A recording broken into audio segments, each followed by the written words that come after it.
Hi, I'm Mike McGee, the content manager for Course Report. We help people find and choose the best courses for their career goals. Today, I'm talking with Char Burton, a Fullstack Academy graduate who successfully navigated the journey to her first tech job. After completing Fullstack Academy in 2024, Char freelanced for nearly a year before landing a front-end developer position at Lumifi in May 2025.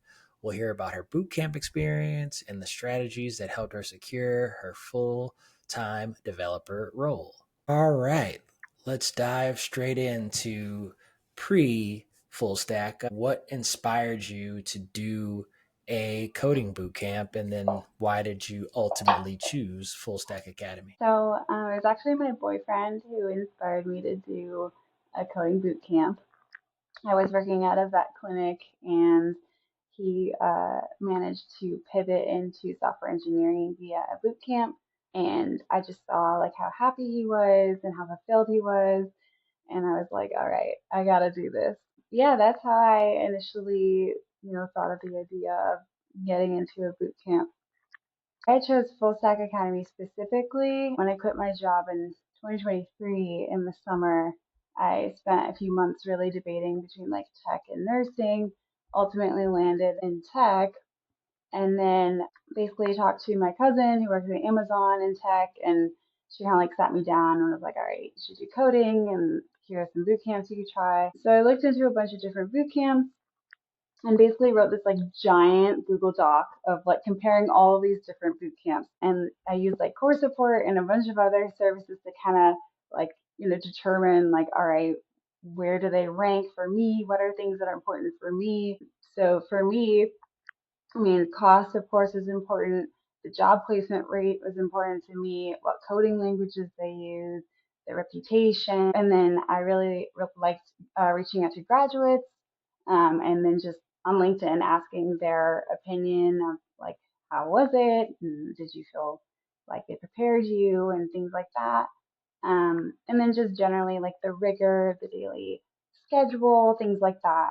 And just comparing all these different boot camps, I decided that Fullstack Academy in 2024 was definitely the way to go. So then I enrolled for February 2024, and then graduated in June of 2024. You got a good cousin there sitting you down, like, all right, Yeah. this is what you need to do. So after that extensive research for a very important decision, you choose Full Stack Academy. Now you're a student there. What did a typical week look like for you? We usually had a daily schedule of like a coding warm up in the morning, and then we might go over our homework, and then jump into a lecture, which was like very interactive. They were always really good about letting us jump in with questions. We would have our lunch break, and maybe some social time on the side. We might talk over lunch, and then we would jump back into lecture, and then do some kind of like group work at the end of the day, or like homework together. They did a good job of separating us into kind of like study groups. So that was really nice to have that group at the end of the day. We would all just like hang out in, like a Zoom channel, and all be on like webcam working on our homework together. If we had questions, we could like ask, and then TAs and the instructors would be floating around, and like be able to jump into our channels if we needed any help. So that was kind of a typical day. Sounds like a very supportive environment, having the Zoom channel there where you could just, while not physically together, still have that shared support while you're working on things. So you talked about the typical schedule. What kind of projects did you work on in the boot camp? And could you share your favorite if you have a favorite project? We worked on two major projects at the end, toward the end of the boot camp. So the first one was more of like a pick your poison, either try this or that. Here are two different project ideas. You just choose one and go with it. And that was a group project. Um, and then the other one was our capstone project.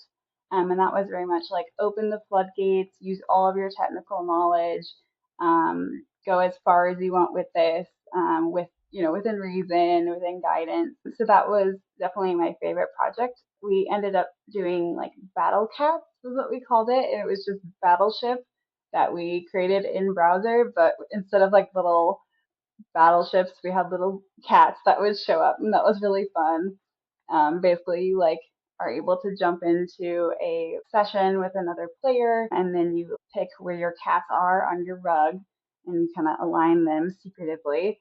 And then you jump into a game, and then you try to guess where the other person's cats are. So you're like uncovering the cats as they're sleeping on the rug. So it was a very wholesome version of Battleship.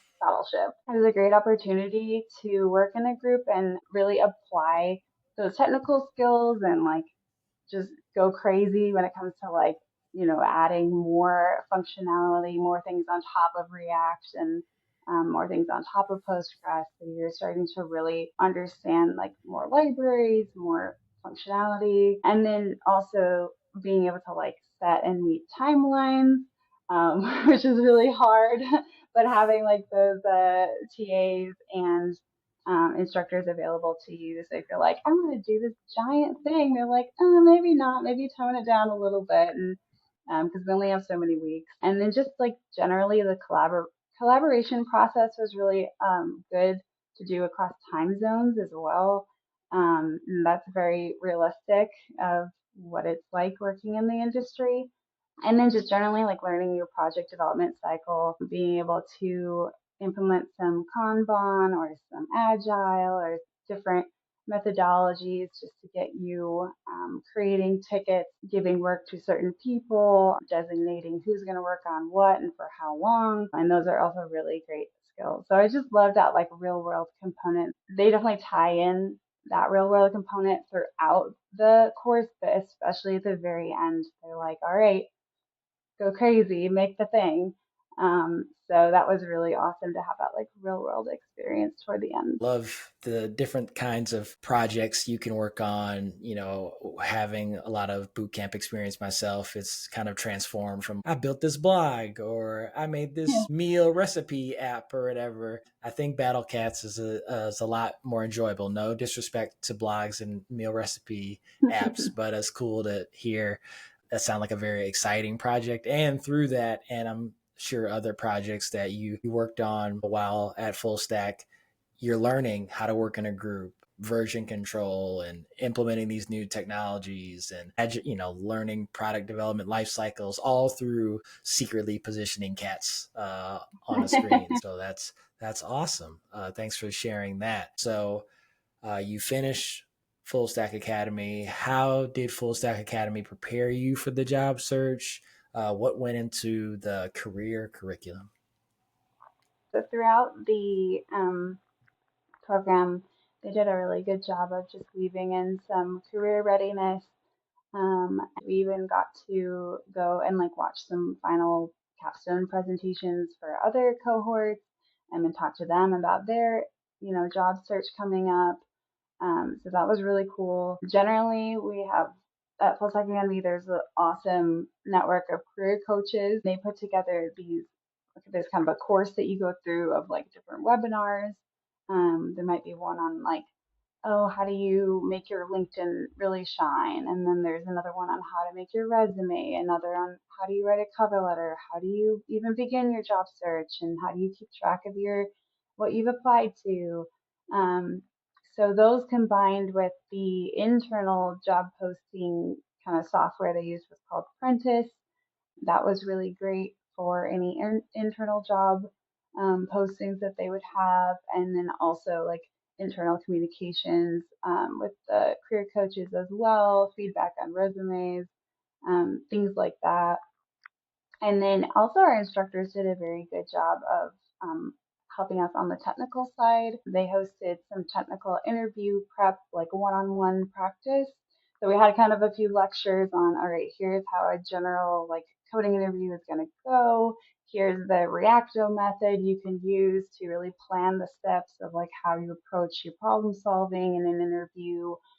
We got some practice on that, and then they split into one-on-ones. So they're like, hey, sign up for a time, and like one of the instructors will just do a mock interview with you. So those are awesome also had a free subscription to Algo Expert, which is kind of like a code words, just kind of helping you through some practice problems. And then our instructors also kind of like signed us up for like code wars and leak code and kind of took us through some of the technical interview prep. The nice thing is that at any time you just have your cohorts like designated career coach who you can just like hit up at any time you had a question.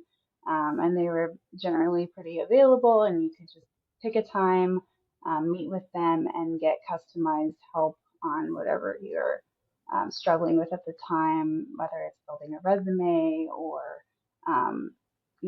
working within a specific town, like, hey, I'm in Chicago and I need some connections there. They're able to help with and really like customize your job seeking potential. So that was really helpful. Wow, sounds like very comprehensive career support. It's almost like another boot camp in itself of just you Yes. learn the technical skills, the communication skills, the collaboration skills, and now you have to like shift gears back to yourself and presenting yourself in the best way and to how to take advantage of each step in networking and the right networking and the connections. That'll lead us into the next question, which is okay, you graduated summer 2024 from Fullstack and now you're fully into the jobs. Can you share what your job search was like in 2024 and share any roadblocks you faced and what kind of helps you stay optimistic and stay on track to continue to persevere through a pretty tough job search? It was definitely a very tough search. I searched for 11 months after graduating. I sent out 517 applications. 12 of them I moved on to the next round of consideration. 6 of them I got to talk to an actual human, and then 2 of them I received offers. So it was quite a lot of rejection. It was a lot of time to be unemployed and be paying that back financially and time wise in many ways over the next couple of years. But it all worked out in the end somehow. And I definitely remember feeling that like major roadblock right before Christmas. Like I think it was the end of last year. And I got all the way to a final stage interview at a local company, and like it was going to be awesome, and it was like a WordPress position, so it wasn't exactly what I was looking for, but it was like close enough, and like everyone at the company was amazing, and I was really excited for this final interview. And then like right before Christmas I got the no, and I was like, okay, do I just give up? Like, this is crazy. Because that was 6 months at that point. So, yeah, I really had to do a lot of soul searching, like, over that break. And then came back to the new year, and I was like, all right, I'm going to put in like so many more months, and then I'm going to do something else.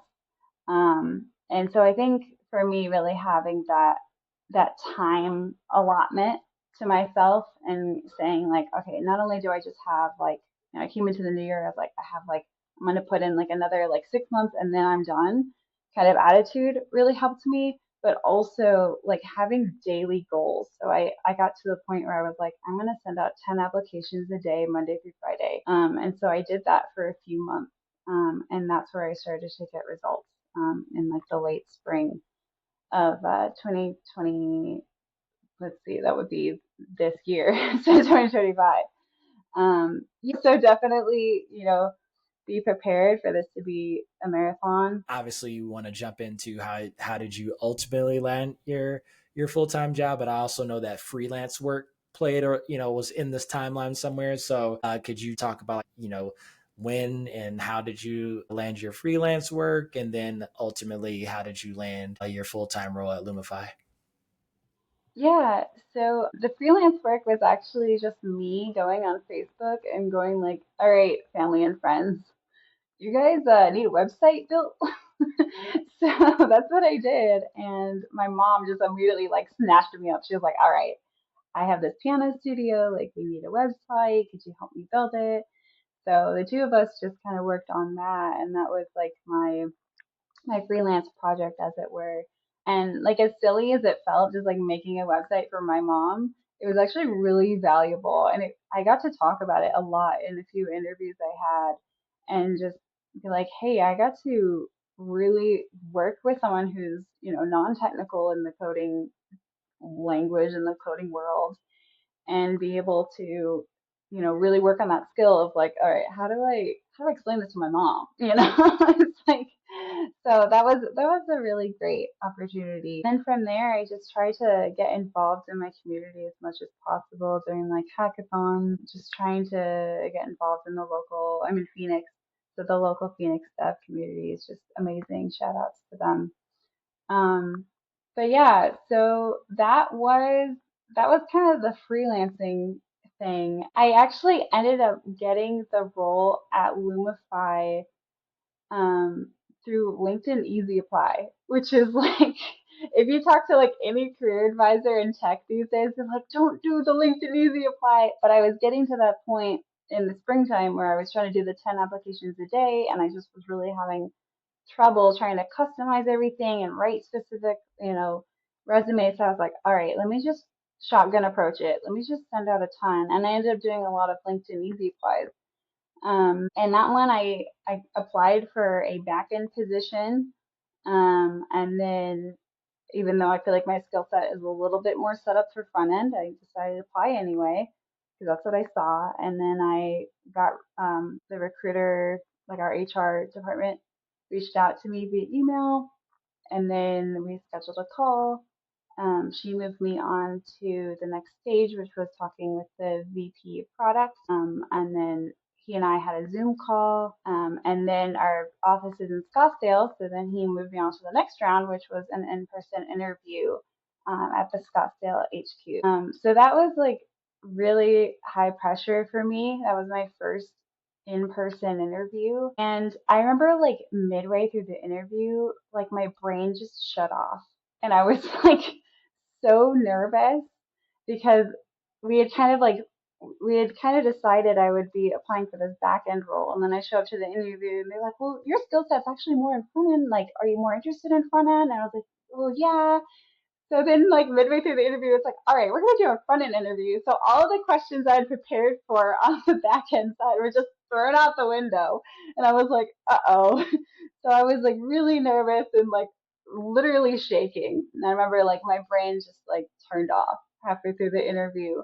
But I still had my like little Reacto method that I had learned in boot camp to like go through the steps and be like, all right, let's go through our approach and explain every single step of what I'm doing in this coding problem, even though I don't know where I am and don't know what time it is and I don't want to be in here, but let's just keep going through. So that was definitely like a huge practice in like grit, determination, and just like explaining the process, even if, you feel like you totally just failed the interview, because I was just in that feeling of like, oh well, it's over now. But I just kept going, and then it really like it must not have been as bad as I thought it was. That's the other thing, is like you never know what the interviewer is, what their perspective is, right? So like from us being interviewed, it's like, oh my gosh, everything's going wrong. I can't remember that array method that I studied last night. But then from the interviewer's perspective, it's like, oh, well, maybe I just came off of interviewing like someone terrible right beforehand, and this person's like a breath of fresh air. You never know. So try not to judge yourself too harshly in the interview process, I think, and then just keep going, explain your process, and that's what I did, and I ended up landing the job. So definitely really grateful for everyone at Lumify like taking a chance on me, and really helping me learn more on the job and just really like dig into things. And I'm just really loving it there. Wow, that's a thrilling journey. Applications you sent out that narrows down to like what, a dozen, but I guess it's just from what you talked about with your full stack academy experience, the daily ritual, like what the typical week looked like, and the daily work that you did. Even when your brain shut down, there's like a factory setting in your brain of like, all right, I know this enough that in case of full shutdown, I can recall these steps. And that just shows, how much you've learned, over the past year, to be able to have that in that moment too. So we talked a lot about the job search and how difficult and challenging it was, but you landed the job. So let's talk about the job and how it's been going since you received and signed the offer. Are you using what you learned from Fullstack at the job? How have you been ramping up and continuing to learn in these first few months at Lumify? I'm a front end developer at Lumify now. We are a cybersecurity company. We provide MDR or managed detection and response to many different businesses and business sizes. I work on our website app called Shield Vision. It's our proprietary platform where companies can kind of log in and access all of our cybersecurity services. So it's kind of your all-in-one dashboard. Clients can build their own like security pipelines, query their data, manage their clients, view and customize graphs, submit reports to us if there's any problems. So just your Lumify login page, and you can manage all of your services in there. I'm on the front end team. Um, there's three of us, and then on the back end we have a handful of guys on the back end team, and then we are informed by our director and our product team. So altogether, it can't be more than like a dozen people. It's a pretty small team, but we're very mighty and we we do great things. Recently, since starting, I've been really digging into the technologies they use at Lumify, which is awesome because there's a lot of crossover with the technologies that I learned at Fullstack Academy. They actually use React and Postgres and Prisma, which were like three of the technologies that we happened to cover at Fullstack. So that was really awesome to be able to like say in the interview, like, hey, I actually have worked in your stack. And it's definitely really helpful because if I had to learn all of that on top of what I'm learning now, it might be overwhelming. But right now it's more manageable, digging more into TypeScript, Next.js, and some other technologies that they have kind of on top of the stack that I learned from Full Stack Academy. So that's been definitely a blessing.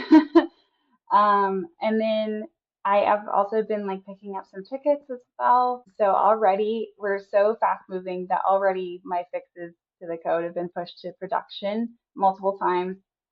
Started off with just like a few easy little like add a period here, like add an apostrophe there. And then now doing more like conditional disabling of some functionalities based on your user, some like UX bugs, some like table sorting, and then recently started working on like a feature regarding like deleting some data.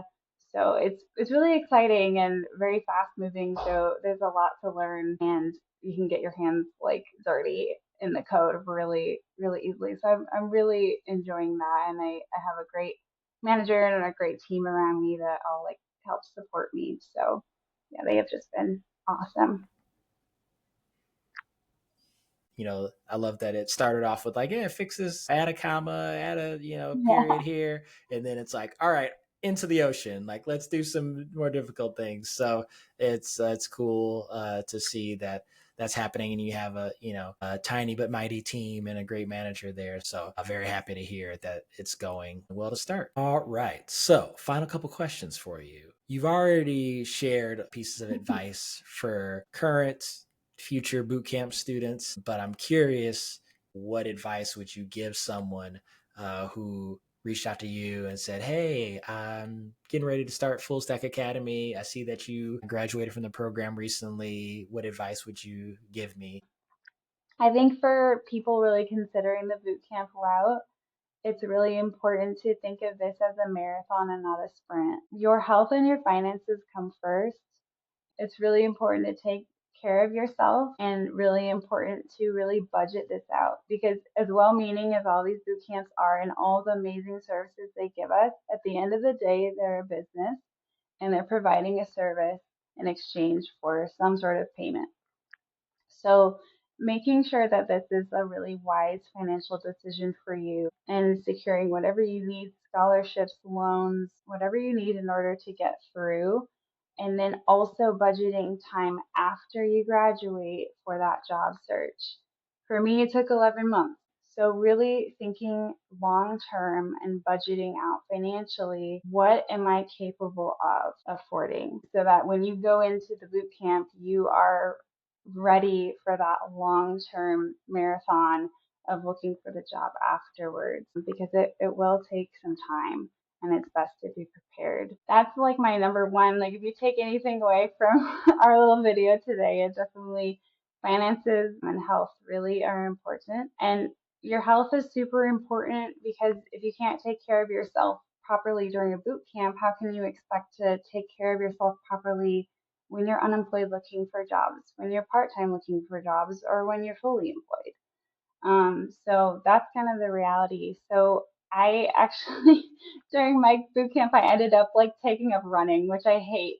But I was like, okay, I gotta get on the treadmill and just like work all the stress away. I did yoga. I like tried to get out, and I was like part of like a community band at the time. So I'd go to rehearsal once a week and talk to non-tech people, and kind of like explain my situation. So yeah, definitely those are, health and finances come first, and make sure those are really in order before you are taking on this big financial decision. As for, those of us who graduated and are just starting into our search, um, definitely, like, have that grit and dedication, get those goals lined up, whether it's, 5 applications a day, 10 applications a day. Definitely do lots of projects, as many as you can on GitHub. Do your team hackathons. You can go on to Dev Post and look on there for hackathons either near you or online. Those are really great for being able to work with a team. And those were so valuable in my interview, in the interviews I had, because they really want to make sure you can work with other people effectively. So definitely the more projects you can do to simulate what it's like to work in the job, the better you will do in those interviews. And then networking is really important. Find your dev community, find some sort of community online. There are tons of like Discord servers and Reddit groups and all sorts of different places where you can find your people. So find your community in whatever you're working on, dev, UX, whatever you decided to specialize in. But then also get your social time outside of that, just so you can, de-stress a little bit as well. And then, as I said before, in interviews, if you feel like you're just totally bombing it, just keep going, because you never know what's going to happen, and you could end up getting a job at the end of it. So just keep going, keep trying. Yeah, I think that's kind of like my advice for pre and post boot camp. Thank you. Thank you. That's incredible. Incredibly important and honest advice. So, really great pre boot camp and post boot camp advice there. The final question, was Fullstack Academy worth it for you? Like kind of thinking back to that Google sheet of all the columns, return on investment, career fulfillment, personal time, financial investment, all these factors, was the bootcamp experience worth it for you? For me, Fullstack Academy was worth it in the end. I successfully learned the basic skills in HTML, CSS, JavaScript, React Express that sent me well on my way to, you know, working in as a front end developer. They gave me the basic skills I needed. I did successfully get a job after 11 months of searching and 517 applications. However, my experience is not the most common experience, and I think it's really important that we recognize that, because a couple of years ago, my experience may have been more common. So for me, yes, a full stack academy worked out in the end. It was great. Just definitely plan ahead financially, figure out how long you can afford to stay unemployed or partially unemployed after boot camp. Understand all the red tape and all the contracts and everything before you sign that dotted line. Have the grit and determination to just get hundreds of rejections and be okay with that and keep going. But most of all, be sure to take care of yourself, your health, and I think as long as you do all those things and have hopefully a little bit of luck, um, then you're well on your way to equipping yourself for this job market. Well, I think that's a wonderful place to end. Thank you so much, Shar, for your incredibly detailed, thoughtful answers. I think, if anyone's considering or is in a boot camp right now or getting ready to graduate, I think this interview will be hopefully something they can see as they embark on that next step in their journey so they can learn from all the great insight that you have provided. So thank you so much. To find out more, you can read Full Stack Academy reviews on Course Report.